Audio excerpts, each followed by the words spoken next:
When I was a child, my family moved around a lot. We never stayed in the same place for long, and it seemed as if we were always on the move. Because of this, many of my early memories are fuzzy and unclear. However, there is one period of time that remains as clear in my mind as though it all happened just yesterday. I often wonder whether these memories were simply hallucinations caused by the long sickness I experienced that spring, but in my heart, I know they are real. We were living in a large house on the outskirts of the city. As a family of 3, we didn't really need such a big home, and there was a number of rooms that we never used during the 5 months that we spent there. In some ways, it was a waste of space, but it was the only house we could find at the time that was close to my father's place of work. The day after my 5th birthday, I came down with a terrible fever.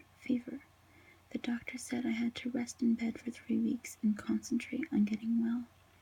It was a horrible time to be bedridden, as we were getting ready to move, and most of my toys were already packed away in boxes. My bedroom was almost empty, and I had very little to keep myself entertained. My mother brought me some ginger ale and a few books several times a day.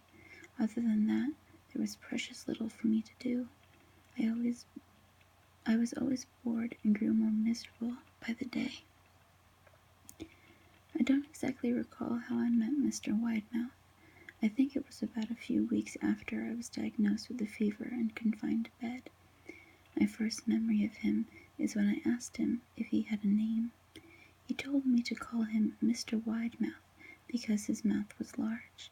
In fact, everything about him was large in comparison to his body. His head, his eyes, his crooked ears, but his mouth was by far the largest. "You look kind of like a Furby," I said as he flipped through one of my books. Mr. Widemouth stopped and gave me a puzzled look. "What's a Furby?" he asked. I shrugged. "You know, the toys, the little furry robots with the big ears. You can pet them and feed them, almost like they're real pets." "Oh," replied Mr. Widemouth, "you don't need one of those. They aren't the same as having a real friend."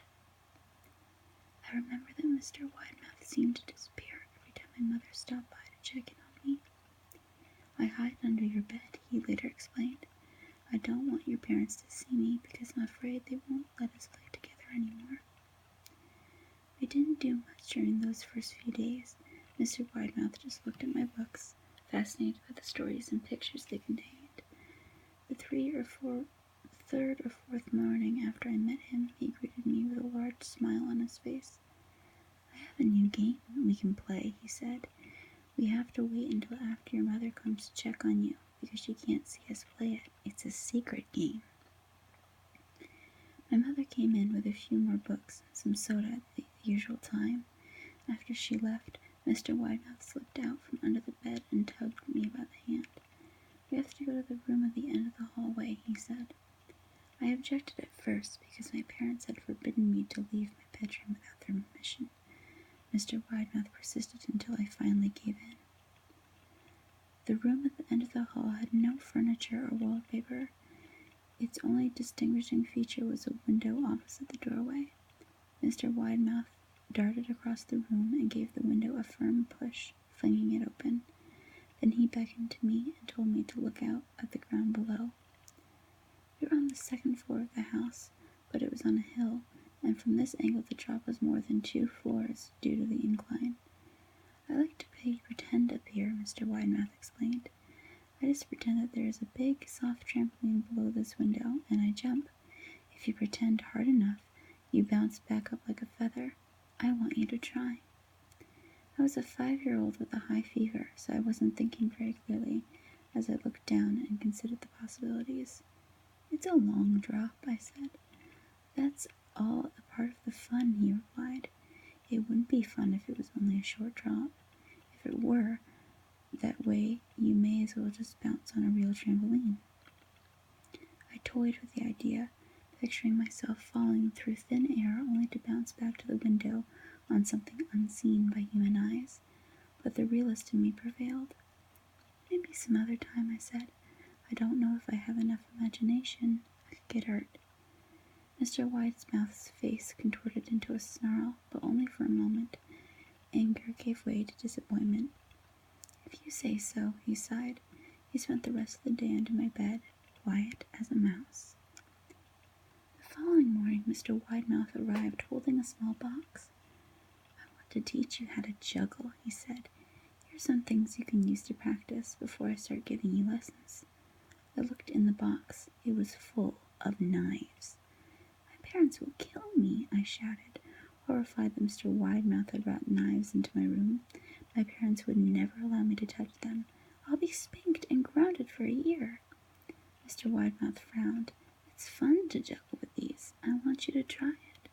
I pushed the box away. "I can't. I'll get in trouble. Knives aren't safe to just throw around in the air." Mr. Widemouth's frown deepened into a scowl. He took the box of knives and then slid himself under my bed. He remained there for the rest of the day. I began to wonder how often he was under there. I started having trouble sleeping after that. Mr. Widemouth often woke me up at night, saying he put a real trampoline under the window, a big, invisible one. He said I couldn't see it in the dark. I always declined and tried to go back to sleep, but Mr. Widemouth persisted. Sometimes he stayed by my side until early in the morning, encouraging me to jump. He wasn't so fun to play with anymore. My mother came to me one morning and told me I was well enough to go outside and walk around for a while. She thought the fresh air would do me some good, especially after being confined to my room for so long.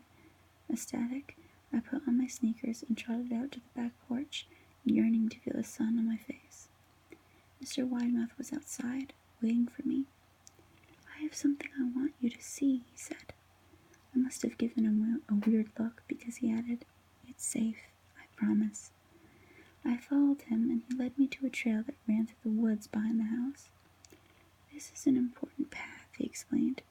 "I've had a lot of friends about your age. When they were ready, I took them down this path to a special place. You aren't ready yet, but one day I hope to take you there." I returned to the house, wondering what kind of place lay at the end of that trail. 2 weeks after I met Mr. Widemouth, we packed the last of our belongings into a moving truck and were about to set off on the long drive to our new home. I considered telling Mr. Widemouth that I would be leaving, but even at 5 years old, I was beginning to suspect that perhaps his intentions were not to my benefit, despite what he claimed. For this reason, I decided to keep my departure a secret. It was 4 a.m. by the time we were ready to leave. My mother helped me into the truck and my father was sitting behind the wheel. I placed my hand against the window, hoping to get some sleep before the sun came up. As we backed out the driveway, I looked up and saw Mr. Widemouth's silhouette in my bedroom window. He stood there, motionless, until the truck was about to turn onto the main road. He gave a pitiful little goodbye wave, a steak knife in his other hand. I didn't wave back. Years later, I was passing through the area and decided to return and pay a visit to the house. I found that the piece of land our house had stood on was empty, except for the foundation. The house had burned down a few years after we left. Out of curiosity, I followed the trail that Mr. Widemouth had shown me. Part of me expected him to jump out from behind a tree and scare the living daylights out of me, but I felt that Mr. Widemouth was gone, somehow tied to the house that no longer existed.